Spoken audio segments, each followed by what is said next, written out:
말씀의 제목으로 누가복음 8장 18장에서 18절에서 30절의 말씀을 살펴보겠습니다. 제가 한 절, 여러분들이 한 절, 마지막 절은 합독하도록 하겠습니다.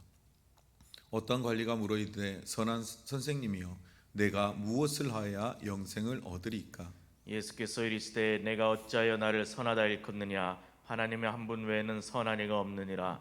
내가 계명을 안 하니 간음하지 말라, 살인하지 말라, 도둑질하지 말라, 거짓 증언하지 말라, 내 부모를 공경하라 하였느니라. 여짜오되 이것은 내가 어려서부터 다 지키었나이다. 예수께서 이 말을 들으시고 이르시되 내가 아직도 한 가지 부족한 것이 있으니 내게 있는 것을 다 팔아 가난한 자들에게 나누어 주라. 그리하면 하늘에서 내게 보화가 있으리라.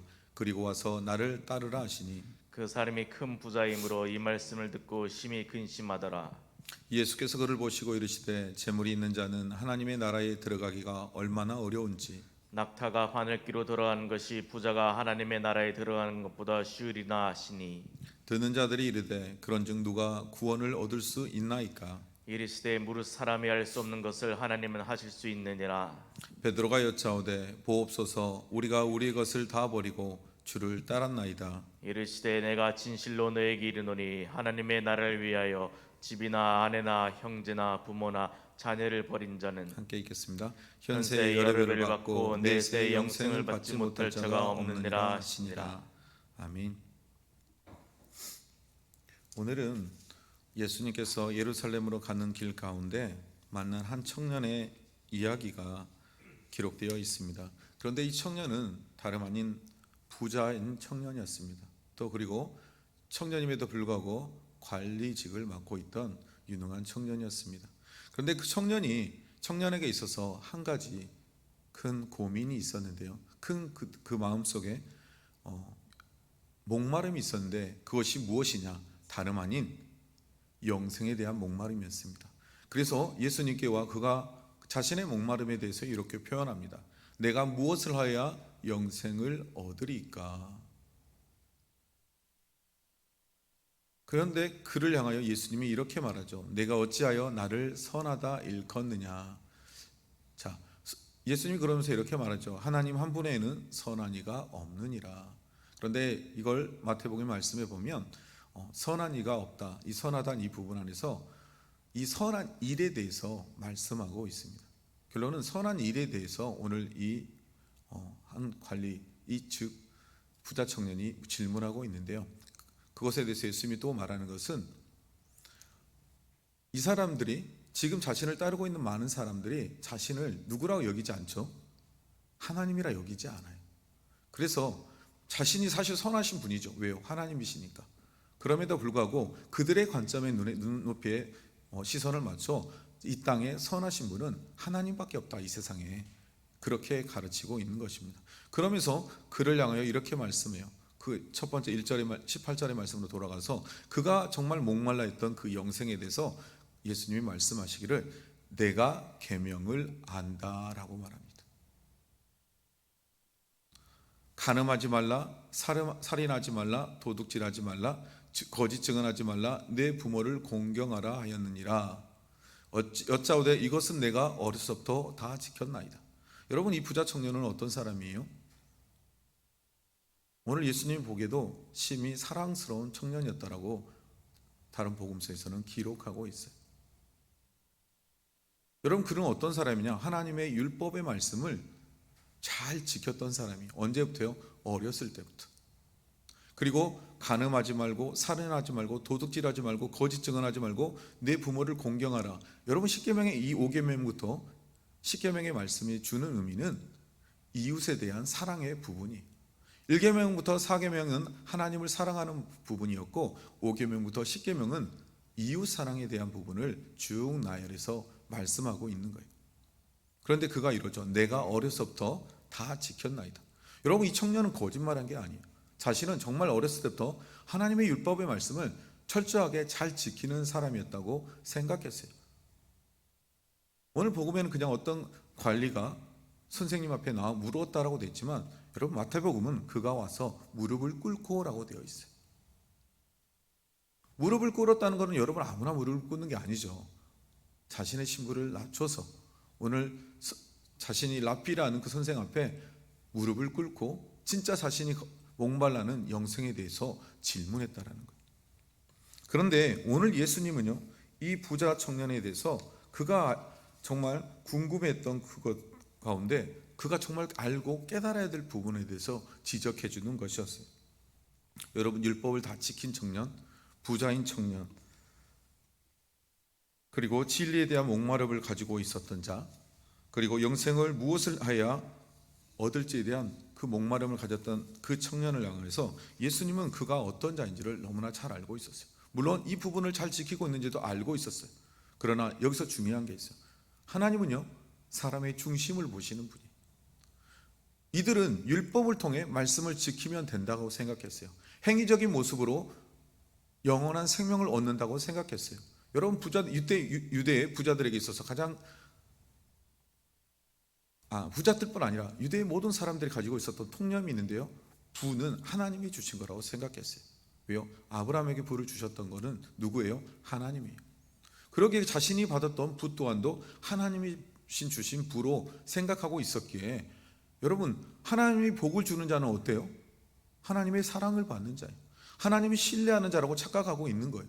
그래서 그런 자는 어떻게 돼요? 하나님의 영생의 자리에 당연히 갈 수 있을 거라고 생각했어요. 왜? 하나님에게 복을 받는다는 것은, 부의 복을 받는다는 것은 그 하나님을 인정받는 자였기 때문이에요. 그래서 오늘 부자 관리는 그와 같은 부를 가지고 있으면서 오늘 영생에 대한 질문을 예수님께 대답했어요. 어떻게 보면 이렇게 표현할 수도 있어요. 이가 자신을 좀 더 영원한 생명을 받은 자로서 예수님 앞에 나가서 자신을 드러내고 했는지도 모르겠어요.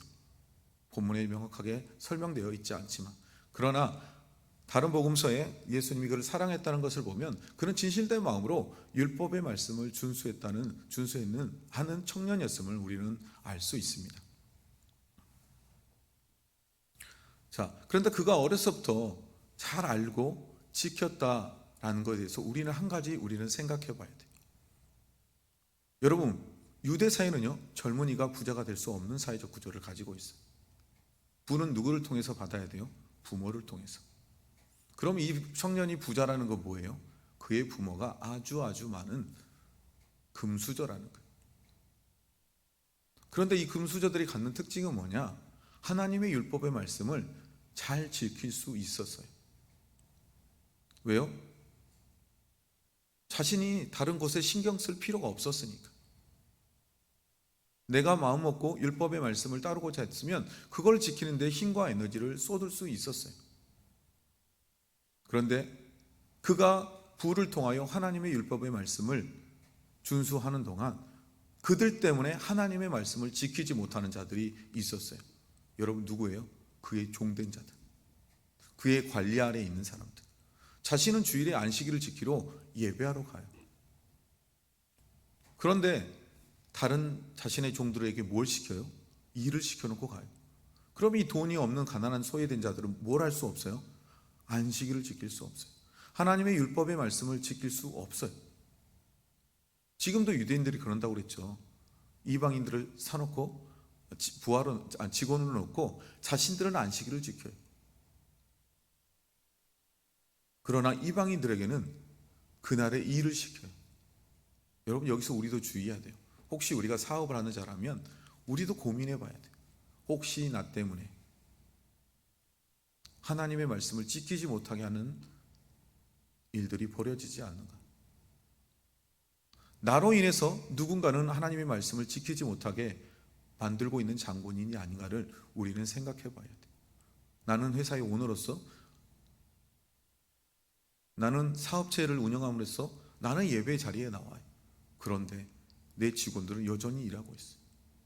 그렇다면 오늘 이 부자 청년과 같이, 이 시대의 부자인 바리새인들과 같이 많은 부유함을 통하여 하나님께 복을 받고 하나님의 율법을 지킨다고 생각하는 그들을 향하여 오늘 예수님이 말씀하는 거예요. 그래서 오늘 22절부터 이후의 말씀이 더 의미가 있는 거예요. 예수께서 이 말을 들으시고 이르시되 내게 아직도 한 가지 부족한 것이 있다라 말이에요. 그게 뭐예요? 내게 있는 것을 다 팔아 가난한 자들에게 나누어 주라. 여러분, 여기서 가난한 자들에게 자신의 소유를 팔아 다 나누어 주라.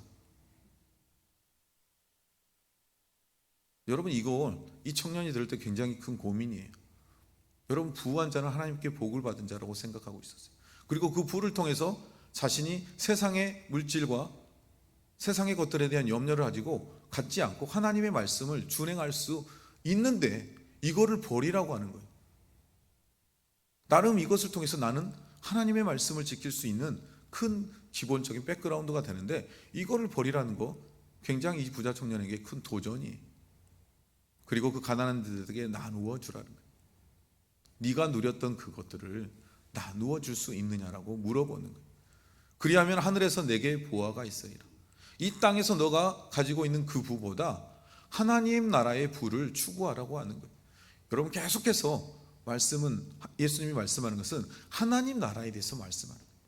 그리고 하나님 나라의 백성으로서 이 땅에서 사는 삶에 대해서 말씀하는데 그 전에도 이미 부자에 대한 이야기가 나왔어요. 오늘 또 이 부자 청년에게 주님이 요구하는 건 뭐냐? 여전히 이 땅의 것을 취하고 이 땅의 것에 마음을 두지 않고 이 땅의 것을 통해서 부를 누리려 하지 말고 진정한 부인 하나님 나라의 부를 누리기 위해서는 네가 이 땅의 것을 포기하고 버려야 된다라고 말씀하고 있는 거예요. 그런데 여기서 나눠준다라는 것은 재물만 나눠주는 게 아니에요. 그들이 재물을 나누어 줄 때 이 밑에 있는 가난한 자들, 연약한 자들, 자신의 종들이 무엇을 또 취하게 되죠?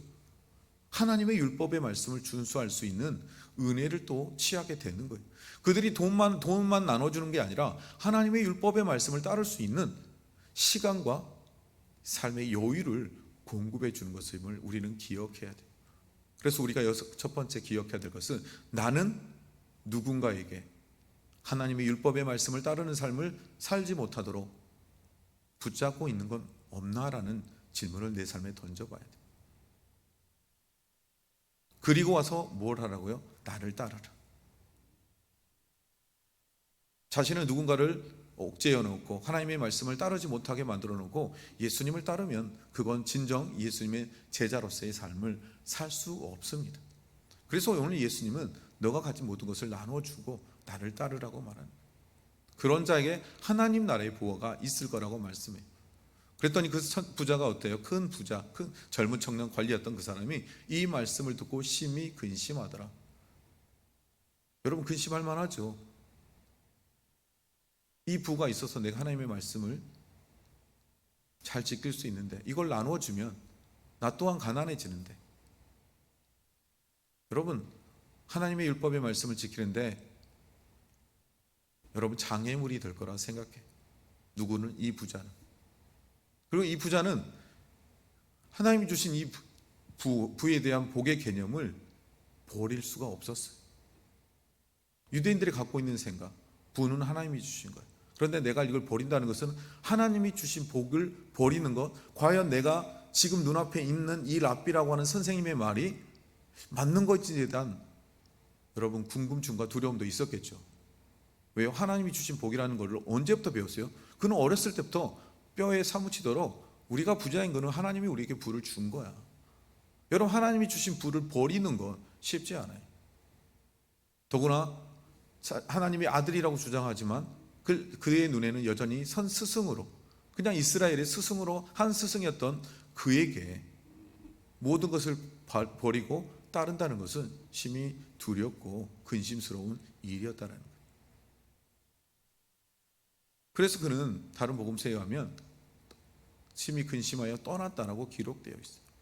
여러분, 예수님께서 그를 보시고 이렇게 말씀해요. 재물이 있는 자는 하나님의 나라에 뭐라고요? 들어가기가 얼마나 어려운지 아느냐. 여러분, 뭐가 있는 자는요? 재물이 있는 자.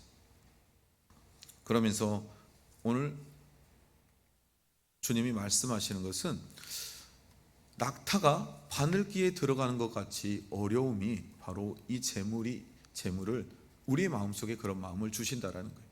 그래서 부자가 하나님의 나라에 들어가는 것보다 쉬우리라 하시나라고 말해요. 여러분, 이 말씀은 비유의 말씀인 거 우리는 누구나 잘 알고 있어요. 여러분, 어떻게 낙타가 바늘귀에 들어갈 수 있어요? 그런데 이 낙타라는 단어의 원어는 카멜론인데요. 이 카멜론이란 단어가 나오는 어근을 보면 다름 아닌 밧줄이라는 뜻을 갖고 있어요.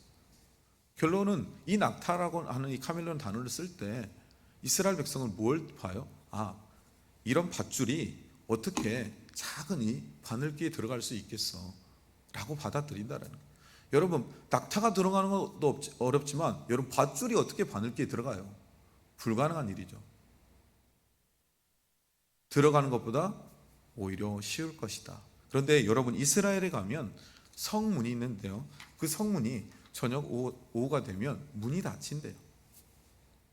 근데 거기에 보면 사람들과 동물들이 들어갈 수 있는 작은, 그 성의 큰 문 안에 또 작은 문이 붙어 있다라는 거예요. 그런데 학자들은 이 문이 그 낙타의 귀, 낙타의 문이라고 문이지 아닐까라고 생각된대요. 왜냐하면 장사를 하고 돌아오는 그 사람들이요, 여러분, 장사를 하고 돌아오면 낙타의 몸에 온갖 짐이 다 실려 있잖아요, 그죠? 그럼 이만큼 몸이 커져 있을 거란 말이에요. 그런데 낙타가 그 성문을 들어오려면요, 그 짐을 다 내려놓아야 된대. 그 짐을 갖고는 성에 들어올 수가 없다라는 거예요. 결론은 그 문 앞에 도달할 때 낙타는 그 몸의 주인은 그 몸에 있는 짐을 다 내려놓고 낙타를 들여버리고 짐을 들여내야 되는 거예요. 결론은 오늘 예수님이 하는 말씀은 그들이 누구나 알고 있는 거예요. 매일매일의 삶에서 보여지는 거예요. 야, 낙타가 이 성문에 들어올 때 그냥 들어올 수 있는 게 아니야.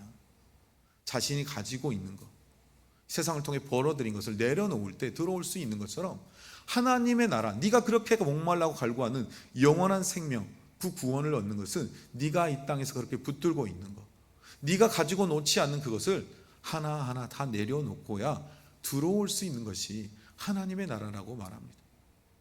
그런데 여기서 보면 하나님의 나라에 들어가는 것보다 쉬우니라고 하는 것은, 여러분, 하나님의 나라가 그러면 부자는 무조건 들어가지 못하느냐? 아니라는 거예요. 들어갈 수 있는데 그가 가지고 있는 것을 내려놓아야 돼요. 그런데 여기서 우리가 깊게 생각해 봐야 될 것은, 여러분, 이 말씀이 우리에게 교훈하는 것은 우리의 삶에 하나님의 나라에 들어가지 못하도록 막고 있는 삶의 걸림돌이 무엇인지를 봐야 되는 거예요. 오늘 이 부자에게 있어서는요, 그의 삶의 걸림돌이 무엇이었냐? 바로 돈이었어요. 우리가 두 번째 살펴보고자 하는 것은 내 삶의 걸림돌이 무엇이냐라는 거예요. 다른 말로 말하면 내 삶의 장애물이 무엇이냐는 거예요. 여러분, 무엇을 함에 있어서요? 영원한 생명을 상속받아야 될 하나님의 상속자들이 영생을 얻기 위해서 그 상속을 받아야 될 우리 가운데 걸림돌이 되고 있는 그 무엇이 있느냐라는 거예요. 오늘 이 부자에게는, 그에게는 부가 걸림돌이 되었다라는 거예요. 이 부자에게는 부가 그의 장애물이 되었다라는 거예요. 무엇을요? 하나님 나라의 영원한 생명을 상속받음에 있어서요. 사랑하는 성도 여러분, 오늘 저와 여러분에게 있어서 하나님 나라의 상속을 받는 데 있어서 걸림돌, 장애물은 무엇입니까? 여러분의 자녀입니까? 여러분의 사업처입니까? 여러분의 명예입니까? 여러분의 자녀들입니까? 아니면 또 나 자신입니까? 오늘 주님이 말씀합니다. 오늘 부자 청년을 향해 말씀한 것처럼 너가 하나님의 영원한 생명을 상속자인데 그 상속을 받을 수 없도록 막고 있는 너의 장애물 걸림돌이 무엇이냐? 그렇다면 이제 내려놓아라. 무엇처럼요? 낙타가 그 문을 들어가기 위해서는 이 세상에 가졌던 모든 것을 다 내려놓고야 들어올 수 있는 것처럼 네가 가지고 그렇게 붙들고 있는 그것이 하나님 나라의 영원한 상속을 받는데 걸림돌이 된다면 내려놓으라는 거예요. 그런데 반대로 이것을 하나님 나라를 위해서 사용할 수 있다면 마음껏 사용하라는 거예요. 그래서 오늘 뭐라고 하는 거예요? 그 소유를 팔아서 가난한 자들에게 나누어 주라는 거예요. 하나님이 주신 복은 가난한 자들을 위하여 사용하라고 주신 것이기에 그 소유를 내려놓는다라는 것은, 나누어 주라는 것은 내 것이 아닌 하나님의 것으로 인정하고 그것을 마음껏 내 주변의 연약한 자들, 소외된 자들, 약한 자들을 위하여 사용하라고 말씀하고 있는 것임을 우리는 기억해야 합니다. 여러분, 그래서 듣는 자들이 이렇죠. 그런즉 누가 구원을 얻을 수 있습니까? 제자들과 그 주변의 많은 사람들이 이 말을 듣고 어이가 없는 거예요. 누가 구원을 얻을 수 있습니까? 그렇지, 예수님이 이렇게 말하죠. 무릇 사람이 할 수 있는 것을 하나님은 하실 수 있다. 여러분, 사람은 할 수 없지만 하나님은 하실 수 있다. 너희가 불가능하다고 여기지만 너희가 누구의 인도함을 받으면 할 수 있다고요? 여러분, 성령의 인도하심을 받으면. 오늘 우리가 성령의 인도하심을 받으면 이와 같은 일을 할 수 있다라고 오늘 주님이 말씀하는 거예요. 그래, 너는 할 수 없어. 너희는 할 수 없어. 그러나 하나님은 하실 수 있다. 이 말은 하나님 앞에 자신을 맡기는 자, 자신의 모든 것을 맡기고 하나님께 나아가는 자, 하나님이 자신의 이 세상의 것에 대한 무소유를 주장하는 자. 무소유 하니까 좀 이상하죠. 불교의 승철 스님처럼 약간 나쁜 느낌인데, 여러분, 우리는 그런 무소유가 아니에요. 하나님 나라에 이 땅의 것을 무소유하고 하나님을 전적으로 내가 소유하는 자. 여러분, 이 땅의 것을 무소유한다는 것은 하나님 나라, 하나님을 소유한 자만이 가질 수 있는 거예요.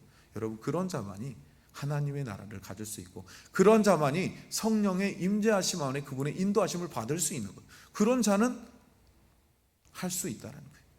그래서 하나님만이 할 수 있는 거예요. 여러분, 저와 여러분은 못해요.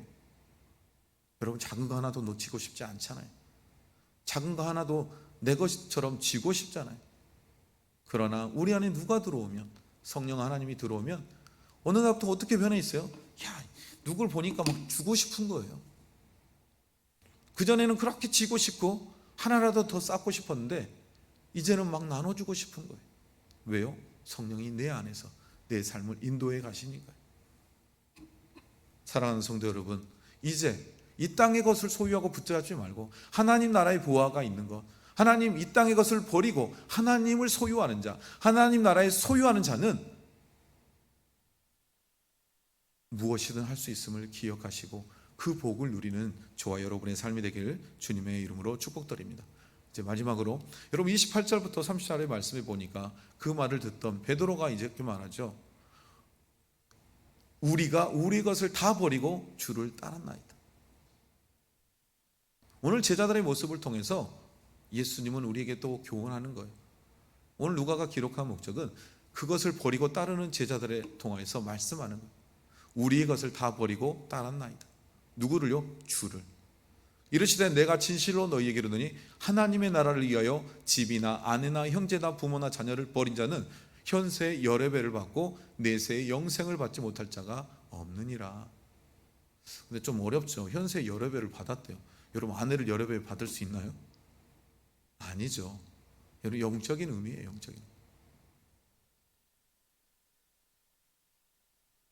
형제나 부모를 여러 배 받을 수 있나요? 안 되죠. 이미 주어진 거니까. 물론 그 복을 따르는 자가 누가 있어요? 욥이 그랬잖아요. 다 버리고 하나님을 따랐더니 하나님이 정말로 이 말씀대로 현세에 갑절의 복을 주셨어요. 왜요? 그가 잃었던 것을 다시 주었잖아요. 그래서 그가 정말 이 말씀처럼 현세에 그 복을 누려요. 여러분, 그렇다고 모든 자가 그냥 있는데 그걸 또 주는 건 말이 안 되잖아요. 그죠? 이미 내 아내가 있고 내 부모가 있는데 또 달라고. 그게 아니고 잃어버린 그 자, 그것을 다 하나님께 내어드렸더니 하나님은 욥에게 그와 같이 다시 2배의 복을 주셨다라는 거예요. 그리고 내세의 영생을 받지 못할 자가 없다라 말씀하셨습니다. 여러분, 말씀을 정리해 보겠습니다. 여러분, 영원한 생명의 영생의 상속자는 율법을 순종하는 자입니다. 그러나 행위로서 순종하는 것이 아니라 믿음으로 순종하는 자, 여러분, 이런 자가 영생의 상속자가 되는 것입니다. 여러분, 영생의 상속자가 됨에 있어서 율법의 말씀을 믿고 순종하고 따르는 자의 삶에 요구하는 것은 뭐냐면 내려놓음이 필요합니다. 내 삶에 내가 소유하고 있는 것, 여러분, 뭘 내려놔요? 내 소유를. 여러분, 그게 물질일 수도 있고 명예이고 권력일 수도 있고 내 어떠한 욕심일 수도 있고 사랑일 수도 있어요. 그러나 오늘 주님이 우리에게 말합니다. 야, 내려놓아. 주님 내려놨는데요, 우리가 더 내려놓음이라는 책을 알듯이 주님은 우리에게 요구합니다. 조금만 더 내려놔. 네 안에 그 조금이라도 잡고 있는 것이 있다면 더 내려놓고 내 앞에 나오라는 거예요. 여러분, 이런 자가 영원한 하나님 나라의 상속자가 된다라고 말씀해요. 그러면서 주님이 뭐라고요? 그것을 내려놓는 자, 율법의 말씀을 믿고 순종하는 자, 그리고 네 삶 속에 있는 네 삶의 소유, 네가 나를 따름에 있어서 장애물이 되는 모든 소유를 다 내려놓고 나를 따르는 자, 그가 뭐예요? 영원한 생명을 상속받는 자라고 오늘 주님은 우리에게 교훈하고 말씀하고 있습니다. 사랑하는 성도 여러분, 하나님의 말씀을 믿고 순종하며 따르는 저와 여러분에게 오늘 주님이 말씀합니다. 네가 나를 따르는 데 있어서 많은 것을 지금 내려놓은 건 나도 알아. 그런데 아직 네가 나를 따름에 있어서 좀 내려놓지 못한 부분이 있다면 더 내려놓아라. 그것이 나를 따르는데 장애가 된다면 그게 내 집이든 내 부모든 내 아내든 내 자녀든 내 형제들이든 내려놓을 줄 아는 것이 진정한 주님을 따르는 제자도라고 말씀하는 것처럼 이런 자에게 영원한 하나님의 나라를 상속자가 되는 거라고 말씀하신 것처럼 오늘 저와 여러분도 이 말씀을 듣고 이 말씀에서 말씀하는 것처럼 율법에 순종하고 내 삶의 내 장애물을 내려놓고 주님을 따름을 통하여 영원한 하나님 나라의 상속자가 되는 저와 여러분이 되기를 주님의 이름으로 축복드립니다. 기도하겠습니다. 하나님 감사합니다. 우리가 영혼에 대한 목마름을 가지고 있으면서도 진정 우리의 영혼의 목마름을 채울 수 있는 것이 무엇인지를 놓치고 살아갈 때가 너무나 많습니다. 오늘 주님은 우리에게 말합니다. 너가 나를 믿고 따르는 거 다 알아. 그런데 아직도 네 마음속에 나를 따르는 데 있어서 나를 따름에 있어서 주춤하게 하는 그 걸림돌 장애물이 있다면 그것마저도 내려놓고 나를 따르라 말씀하십니다. 네가 가진 그 소유 때문에 네가 가지고 붙들고 있는 그것 때문에 그 누군가가 나를 따르는 데 방해가 된다면 그것을 팔아 그들에게 나누어주고 베풀라 말씀하십니다. 그리고 나를 따르면 영원한 하나님 나라의 보화와 영원한 생명의 상속자가 되리라 말씀하신 것처럼 오늘 또 그 주님의 은혜의 자리를 붙들고 의지하며 내 삶의 모든 걸림돌이 된 것을 내려놓고 주님 앞에 나아가겠노라고 고백하는 오늘 하루의 삶이 될 수 있도록 주님 인도하여 주시옵소서. 모든 것 감사하며 예수님의 이름으로 기도드렸습니다. 아멘. 오늘 이 말씀을 갖고 함께 기도했으면 좋겠습니다. 내 삶의 장애물을 뛰어넘는 믿음의 삶을 살게 하소서. 내 주변에 소외된 자들을 살피는 삶 살게 하소서. 진정한 부요자의 삶. 여러분 진정한 부요자는 뭐예요? 이 땅의 것을 내려놓고 그 장애물을 뛰어넘고 하나님을 소유하는 자. 여러분 세상을 다 가진 게 누구예요? 하나님이시잖아요. 하나님을 붙드는 것이 진정한 부요한 자의 삶을 기억하시고 부요한 자의 삶을 살게 하소서. 삶의 우선순위를 내가 아닌 주님께 두고 따르는 삶 살게 하소서라는 기도의 제목으로 우리 함께 기도하고 또 목사님 안식년을 위해서 또 사랑하는 성도들을 위해서 코로나가 계속해서 확진자들이 성도들 안에 나오고 또 회복한 성도들도 있는데 여러분 계속 더 많아질 거예요. 다 걸려야지만 없어지는 거예요. 그렇다면 걸리더라도 빨리 회복되고 후유증이 없이 면역력이 잘 또 회복될 수 있도록 여러분 함께 기도해 주시고 또 여러분이 가지고 온 기도의 제목들을 붙들고 하나님께 올려드립시다. 그리고 그 기도의 제목을 통해서 응답받는 시간 또 그리고 성도들 가운데 고난 가운데 있는 성도들을 속히 하나님 함께 해달라고 우리 믿음의 공동체 안에 우리가 같이 할 수 있는 것은 우리가 그들과 함께 해줄 수 있는 건 기도의 능력이 있잖아요. 기도의 힘이 있고 기도의 가치는 올무인데 그것을 통하여 우리가 하나님께 영광 올려드릴 수 있도록 그리고 여러분이 가지고 기도인 제목 가지고 함께 기도하며 나가도록 하겠습니다. 기도하겠습니다.